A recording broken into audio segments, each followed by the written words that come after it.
ನಗು ನಮ್ಮ ಆರೋಗ್ಯದ ಮೂಲಮಂತ್ರ. ನಗ್ನಗ್ತಾ ಇದ್ರೆ ನಮ್ಮ ಆಯುಷ್ಯ ಕೂಡ ಜಾಸ್ತಿ ಆಗುತ್ತೆ ಅಂತ ಇದ್ರು ನಮ್ಮ ಹಿರಿಯರು. ಹಾಗಂತಾನೆ ಈಗ ನಿಮ್ಮನ್ನೆಲ್ಲ ನಗಿಸೋದಕ್ಕೋಸ್ಕರ ಪ್ರೊಫೆಸರ್ ಕೃಷ್ಣೇಗೌಡರು ಬರ್ತಾ ಇದ್ದಾರೆ. ಇದೇ ಈ ಹೊತ್ತಿನ ವಿಶೇಷ ನಗೆಯ ವಿಜಯ. ರಸ್ತೆಯಲ್ಲಿ ಬರ್ತಾ ಇದ್ದೆ, ಬೇಕಾದ್ರೆ ನೀವು ಚೆಕ್ ಮಾಡಿ. ಈಗ ಇಲ್ಲೊಂದು ಬೋರ್ಡ್ ನೋಡ್ಕೊಂಡು ಬಂದೆ. ಈ ಜಾಗದಲ್ಲಿ ಯಾರೂ ಮೂತ್ರ ವಿಸರ್ಜನೆ ಮಾಡಬಾರ್ದು ಅಂತ ಬರಿಬೇಕು ಅವನು. ಆದರೆ ಅವನಿಗೆ ಯಾರು ವ್ಯಾಕರಣ ಹೇಳ್ಕೊಟ್ರೋ ಯಾರು ಕಾಗುಣಿತ ಹೇಳ್ಕೊಟ್ರೋ ಗೊತ್ತಿಲ್ಲ. ಈ ಜಗದಲ್ಲಿ ಯಾರೂ ಮೂತ್ರ ವಿಸರ್ಜನೆ ಮಾಡಬಾರದು ಅಂತ ಬರ್ದವನು. ನಾನು ಹೆದರೋಗ್ಬಿಟ್ಟೆ. ಈ ಜಗದಲ್ಲಿ ಯಾರೂ ಮೂತ್ರ ವಿಸರ್ಜನೆ ಮಾಡಬಾರ್ದು ಅಂದರೆ ಇನ್ಯಾವ ಜಗತ್ತಿಗೆ ಹೋಗಿ ಮೂತ್ರ ವಿಸರ್ಜನೆ ಮಾಡ್ತಾನೆ ಅಂತ. ನಾನು ಇದು ನೋಡಿದ ಇಲ್ಲೇ ಮೊದಲಲ್ಲ, ಮೈಸೂರಲ್ಲೂ ಯಾರೋ ಹಾಗೆ ಬರೆದಿದ್ದ. ನಾನು ಇಷ್ಟುದ್ದ ಬೋರ್ಡ್ ಬರಿಬೇಡ್ರಿ, ತಪ್ಪಾಗುತ್ತೆ, ಆದಷ್ಟು ಕಡಿಮೆ ಬರೀರಿ ಹಿಂದೆ. ಅವನು ಅದಕ್ಕೆ ಹೌದು ಸರ್ ಹಿಂಗೆಲ್ಲ ಬರೆದ್ರೆ ತಪ್ಪಾಗುತ್ತೆ ಅಂತ ಅವ್ನಿಗೆ ಹೇಳಿದ್ದ. ಇಲ್ಲಿ ಯಾರು ಮೂತ್ರ ವಿಸರ್ಜನೆ ಮಾಡಬಾರ್ದು ಅಂತ ಬರೀ ಅಂತ. ಯಾರು ಬೇಡ ತೆಗೆದುಬಿಡಿ, ಇಲ್ಲಿ ಮೂತ್ರ ವಿಸರ್ಜನೆ ಮಾಡಬಾರ್ದು ಅನ್ನೋದು ಸಾಲದ ಅಂತ, ಅಷ್ಟೇ ಸಾಕು ಅಂತ ಬರೆದು ಕಳಿಸಿದ್ದ. ಅವನು ಬರೆಯೋನು ಇಲ್ಲಿ ಮೂತ್ರ ವಿಸರ್ಜನೆ ಮಾಡಬಾರ್ದು ಅಂತ ಬರೆದಿದ್ದ. ಅದಕ್ಕೆ ಆರ್ಡ್ರ್ ಮಾಡೋಕ್ಕೆ ನಾವ್ಯಾರು ಸರ್? ಅದು ಅದ್ರ ಜಾಗದಲ್ಲಿ ಅದು ಮಾಡ್ಕೊಂತದಪ್ಪ. ಹೆಬ್ಬೆಟ್ನವರು ಎಷ್ಟು ಚೆನ್ನಾಗಿ ಮಾತಾಡ್ತಾರೆ ಕನ್ನಡನ ಅಂತ. ನಾವು ಮಾತಾಡದೆ ಭಾಷೆ ನಮಗೆ ಬರ್ತಾನೆ ಇಲ್ಲ. ಒಂದು ದಿವಸ ನಮ್ಮ ಕಾಲೇಜಲ್ಲಿ ನಮ್ಮ ಹುಡುಗರನ್ನ ಕೇಳಿದೆ, ಅಪ್ಪ ಒಂದು ಎಕ್ಸ್ಪ್ರೆಷನ್ ಬೇಕು ನಿಮ್ಮಿಂದ. ಒಬ್ಬ ಹುಡುಗಿ ರಸ್ತೆಯಲ್ಲಿ ಹೋಗ್ತಾ ಇದ್ದಾಳೆ, ಈ ಹುಡುಗಿ ತುಂಬ ಚೆನ್ನಾಗಿದ್ದಾಳೆ, what is your best expression? ತುಂಬ ಚೆನ್ನಾಗಿ ಹೆಂಗೆ ಹೇಳ್ತೀರಿ? ಈ ಹುಡುಗಿ ತುಂಬ ಚೆನ್ನಾಗಿದ್ದಾಳೆ ಅನ್ನೋದನ್ನ ಹೆಂಗೆ ಹೇಳ್ತೀರಿ? ಅವನ್ಯಾರೋ ಬೇಳ್ದ, ಸರ್ ಹುಡುಗಿ ಸಖತ್ತಾಗವಳೆ. ಆಯ್ತಪ್ಪ, ಬೇರೆ ಏನು ಹೇಳಿ? ಸರ್ ಹುಡುಗಿ ಸೂಪರ್ ಆಗವಳೆ. ಆಮೇಲೆ ಸರ್ ಹುಡುಗಿ ಬೊಂಬಾಟಾಗವಳೆ. ಆಮೇಲೆ ಸರ್ ಹುಡುಗಿ ಅದ್ಭುತವಾಗವಳೆ. ಆಮೇಲೆ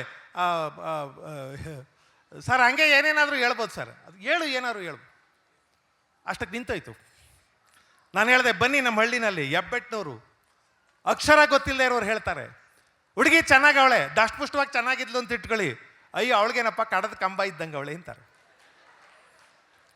ತಿದ್ದದ ಗೊಂಬೆ ಇದ್ದಂಗೆ ಅವಳೆ ಅಂತಾರೆ, ಅಂಗೈಲಿ ತೀಡಿ ಮುಂಗೈಲಿ ತಿದ್ದಂಗೆ ಅವಳೆ ಅಂತಾಳೆ, ಬಿದ್ರೊಳಗಲ್ಲಿ ಚದ್ರೆ ಇದ್ದಂಗೆ ಅವಳೆ, ಸಮುದ್ರದೊಳಗಲ್ಲಿ ಶಂಕ ಇದ್ದಂಗೆ ಅವಳೆ, ಹುಡುಗಿ ಬೆಳಗಿದ್ರೆ ತೊಳೆದ ಬೆಳೆಕಾಳು ಇದ್ದಂಗೆ ಅವಳೆ ಅಂತಾರೆ, ಹಲಸು ನೋಡಿದ್ದಂಗೆ ಅವಳೆ ಅಂತಾರೆ.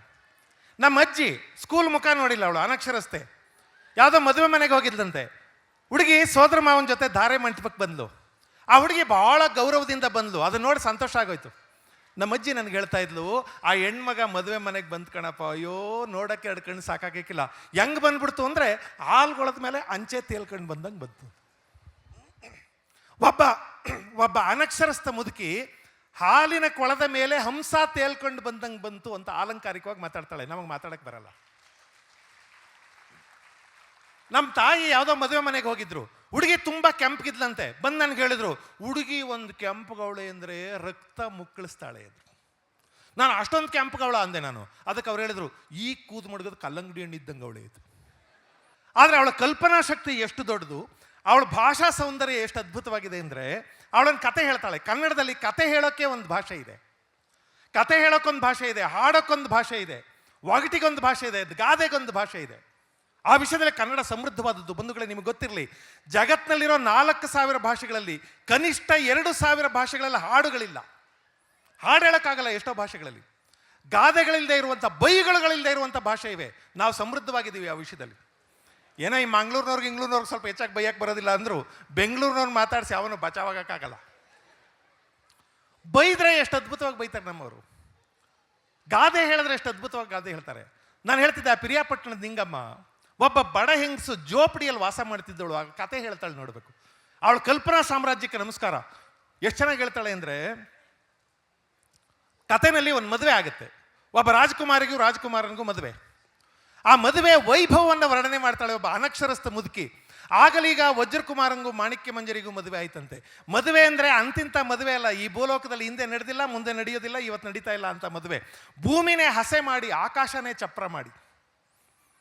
ಅವಳು ಕಲ್ಪನೆ ನೋಡಿ, ಭೂಮಿನೇ ಹಸೆ ಮಾಡಿ, ಆಕಾಶನೇ ಚಪ್ರ ಮಾಡಿ, ವಜ್ರದ ಒನಕೆಯಲ್ಲಿ ಭತ್ತ ಕುಟ್ಟಿ ಪನ್ನೀರಲ್ಲಿ ಪಟ್ನ ತಾರಿಸಿ, ವಜ್ರದ ಒನಕೆಯಲ್ಲಿ ಭತ್ತ ಕುಟ್ಟಿ ಪನ್ನೀರಲ್ಲಿ ಪಟ್ನ ತಾರಿಸಿ, ಮೂಲೆಗೆಲ್ಲ ಮುತ್ತಿನ ಗೊಂಡೆ ಕಟ್ಟಿಸಿ, ಮನೆಗೆಲ್ಲ ಮಾಣಿಕ್ಯ ತೋರಣ ಕಟ್ಟಿಸಿ, ಬೀದಿಗೆಲ್ಲ ಬೆಳ್ಳಿ ನಡಿಮುಡಿ ಹಾಸಿ, ಅಂಗಂಗಳಕ್ಕೆಲ್ಲ ಬಂಗಾರದಲ್ಲಿ ರಂಗೋಲಿ ಬಿಡಿಸಿ, ಆನೆ ಗಾತ್ರ ಅರಿಶಿನ, ಕುದುರೆ ಗಾತ್ರ ಕುಂಕುಮ, ನಂದಿ ಗಾತ್ರ ಗಂಧ, ಲಕ್ಷಪಡಿ ಅಕ್ಷತೆ ತರಿಸಿ, ಬಂದವ್ರಿಗೆ ಪಲ್ಲಕ್ಕಿ ಕಳಿಸಿ, ಬರದೇ ಇದ್ದವ್ರಿಗೆ ಕಾಗದ ಬರೆಸಿ, ಮುತ್ತೈದರ ಕೈಲಿ ಮುತ್ತಿನಾರ್ತಿ ಬೆಳಗಿಸಿ, ಸುಮಂಗರ ಕೈಲಿ ಶೋಭಾನೆ ಆಡಿಸಿ, ಮೇಳದವ್ರ ಕೈಲಿ ನಾಟ್ಯ ನಾಡಿಸಿ, ನವರತ್ನದ ಹಸೆಮಣೆ ಮೇಲೆ ಭೂಮ್ತಾಯಿ ಅಂತ ಹೆಣ್ಣು ಭೂಮ್ತುಕದ ಗಂಡು ನಿಲ್ಲಿಸಿ, ಮೇಲೋಕದಿಂದ ಕಾಮಜೇನು ಕರೆಸಿ, ಕ್ಷೀರ ತೆಗೆದು ಕೈದಾರೆ ಹೂದು, ಬಂಧು ಬಳಗಕ್ಕೆಲ್ಲ ಬೇಕಾದ ಉಡುಗೆ ಉಡಿಸಿ, ತೊಡುಗೆ ತೊಡಿಸಿ, ಕೊಡುಗೆ ಕೊಡಿಸಿ, ಈ ಭೂಲೋಕದವೆಲ್ಲ ಬಾಯಿ ಮೇಲೆ ಬೆಳ್ಳಿಟ್ಕೊಳ್ಳಂಗೆ ಅಬ್ಬಬ್ಬಬ್ಬ ಅಂತ ಮದುವೆ ಮಾಡಿ.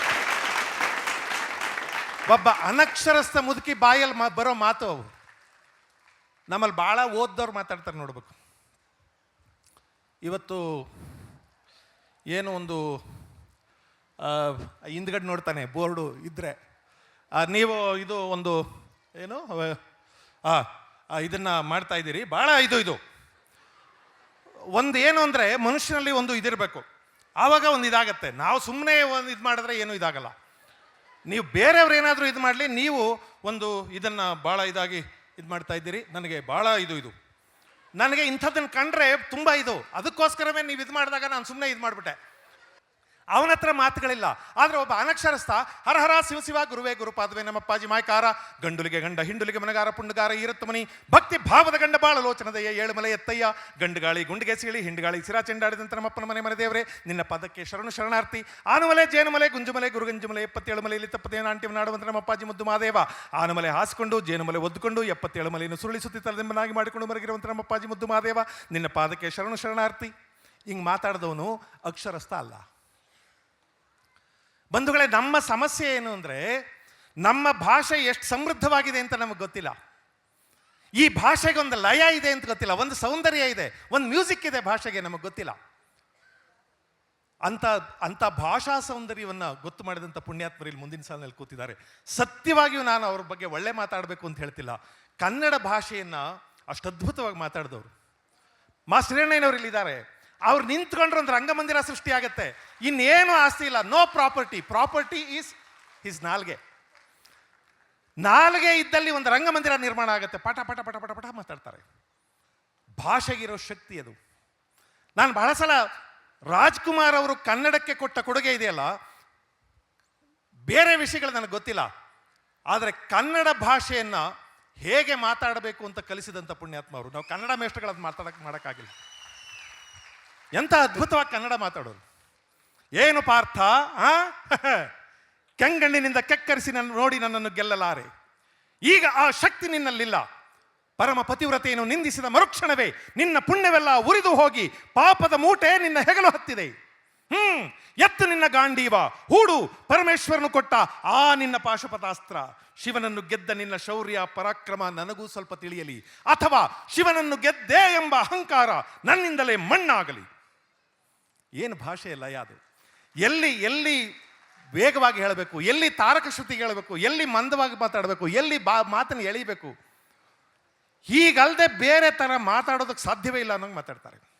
ಒಂದು ದೊಡ್ಡ ಭಾಷೆಯನ್ನು ಸಾರ್ವಜನಿಕವಾಗಿ ಮಾತಾಡೋಕ್ಕೆ ನಾಚ್ಕೊತಿದ್ದೀವಿ. ನಮ್ಮ ದೌರ್ಭಾಗ್ಯ ಅದು. ಬೇಂದ್ರೆಯವರು ಕುಣಿಯೋಣು ಬಾ, ತಾಳಕ ತಂತ್ಯಕ ರಾಗದ ಚಿಂತ್ಯಕ ಹೆಜ್ಜಕ ಗೆಜ್ಜಕ ಕುಣಿಯೋಣು ಬಾ, ಕುಲುಕಿಸಿ ಕೈ ಮಲಕಿಸಿ ಮೈ ತಕ ತೈ ಕುಣಿಯೋಣು ಬಾ, ಆಕ್ಷೀರ ಸಾಗರದ ಆನಂದದಾಗರ ತೆರೆದರ ಕುಣಿಯೋಣು ಬಾ, 14 ಲೋಕಕ್ಕೆ ಚಿಮ್ಮಲಿ ಈ ಸುಖ ಹಿಗ್ಗಲಿ ಸಿರಿಮುಖ ಕುಣಿಯೋಣು ಬಾ. ಯಾರು ಹೇಳಿದ್ರಂತೆ ಬೇಂದ್ರೆಯವರೇ, ಕನ್ನಡದಾಗ ಏನು ಚಲೋ ಪದ್ಯ ಬರೀತಿರ್ರಿ ನೀವು, ಕನ್ನಡದಾಗ ಏನು ಚಲೋ ಪದ್ಯ ಬರೀತಿರ್ರಿ ಎಂದಾಗ ಬೇಂದ್ರೆಯವ್ರು ಹೇಳಿದರು, ಕನ್ನಡದಾಗ ನಾನು ಚಲೋ ಪದ್ಯ ಬರ್ದಿಲ್ಲಲೇ ತಮ್ಮ, ಪದ್ಯ ಬರೆಯಕ ಕನ್ನಡನ ಚಲೋ ಅದ. ಕನ್ನಡ ಭಾಷೆಗೆ ಆ ಥರದ್ದೊಂದು ತಾಕತ್ತಿಲ್ಲದೆ ಇದ್ರೆ ಪದ್ಯ ಬರೆಯೋದಕ್ಕೆ ಸಾಧ್ಯ ಆಗ್ತಿರ್ಲಿಲ್ಲ ಅಂತ. ಸನ್ಮಾನ್ಯ ದೊಡ್ಡರಂಗೇಗೌಡರಲ್ಲಿದ್ದಾರೆ. ಸಿನಿಮಾ ಹಾಡು ಬರೆಯೋದಕ್ಕೆ ಹೋಗಿ ಸಾಹಿತ್ಯ ಬರೆದ್ರು ಅವರು. ಸಾಲು ಸಾಲು ಬೆಟ್ಟ ಗುಡ್ಡ ಮೌನ ತಳೆದಾವೆ, ಆ ಮೌನದ ಗಾನ ಎಲ್ಲರ ಮನಸ್ಸ ಸೆಳೆದಾವೆ. ಮೌನಕ್ಕೊಂದು ಗಾನ ಇದೆ, ಮನಸ್ಸು ತೆರೆದು ಕೇಳಿದ್ರೆ, ಆಳದ ಕಿವಿಯಲ್ಲಿ ಕೇಳಿಸ್ಕೊಂಡ್ರೆ. ನಾವು ಹಾಡು ಕೇಳಿಸ್ಕೊತೀವಿ, ಆದರೆ ಸಾಹಿತ್ಯ ಕೇಳಿಸ್ಕೊಳ್ಳಿಲ್ಲ. ಸಿನಿಮಾ ಹಾಡುಗಳನ್ನ ಎಷ್ಟು ಅದ್ಭುತವಾಗಿ ಬರೆದ್ರು. ನಮ್ಮಲ್ಲಿ ವರ್ಣಾವೃತ್ತಿ ಅಂತಾರೆ. ಅದೇ ಅಕ್ಷರಗಳನ್ನು ಮತ್ತೆ ಪುನರಾವರ್ತನೆ ಮಾಡೋದು. ಹುಣಸೂರು ಕೃಷ್ಣಮೂರ್ತಿಯವರು ಎಂತ ಹಾಡು ಬರೆದ್ರು, ಎತ್ತೆತ್ತಲೀಗ ಕಗ್ಗತ್ತಲ್ಲ ಆಯ್ತು ಗೊತ್ತಾಗದಾಯ್ತು ವಿಠಲ, ಮುತ್ತಂತ ನಿನ್ನ ಕೈ ತುತ್ತು ತಿನ್ನೋ ಹೊತ್ತಾಯ್ತು ಬಾರೋ ವಿಠಲ, ಬತ್ತಿರೋ ಬದುಕ ನೆತ್ತಿನಿ ಬೆಳಕ ಹತ್ತಿಸಿ ಕಾಯೋ ವಿಠಲ, ಹೆತ್ತವಳಂತೆ ನೀನೆತ್ತಿಕೊಂಡು ನನ್ನತ್ತ ನೋಡೋ ವಿಠಲ. ಬರೀ ತಕಾರಗಳೆಲ್ಲ ಹಾಡು ಕಟ್ತಾರೆ. ಕನ್ನಡ ಭಾಷೆ ತುಂಬಾ ಸಮೃದ್ಧವಾದ ಭಾಷೆ ಅಂತಾರೆ ನಮ್ಮ ಹಿರಿಯ ಕವಿ ಪುಂಗವರು. ಆದ್ರೆ ಇವಾಗ ಲೇಟೆಸ್ಟ್ ವಿಚಾರ ಏನಪ್ಪಾ ಅಂದ್ರೆ ಬೈಗುಳದಲ್ಲೂ ಕೂಡ ಈ ನಮ್ಮ ಕನ್ನಡ ಭಾಷೆ ಸಿಕ್ಕಾಪಟ್ಟೆ ಸಮೃದ್ಧಿಯಂತೆ. ಅದು ಹೇಗೆ ಅಂತ ನಾವು ಹೇಳಲ್ಲ, ಪ್ರೊಫೆಸರ್ ಕೃಷ್ಣೇಗೌಡರು ಹೇಳ್ತಾರೆ. ಆಮೇಲೆ ಹಳ್ಳಿಯವರಲ್ವಾ, ಕಲ್ಲು ತಗೊಂಡು ಮೈ ಉಜ್ಕೋತಾರೆ, ನೀವು ನೋಡ್ಬೇಕು ಅಂತಾಳೆ. ಅಯ್ಯೋ ಬಿಡಿಯಪ್ಪ ಅಂತಾರೆ. ಅವನೇನು ಹಿಡ್ಕೊಂಡಿದ್ದಾನ?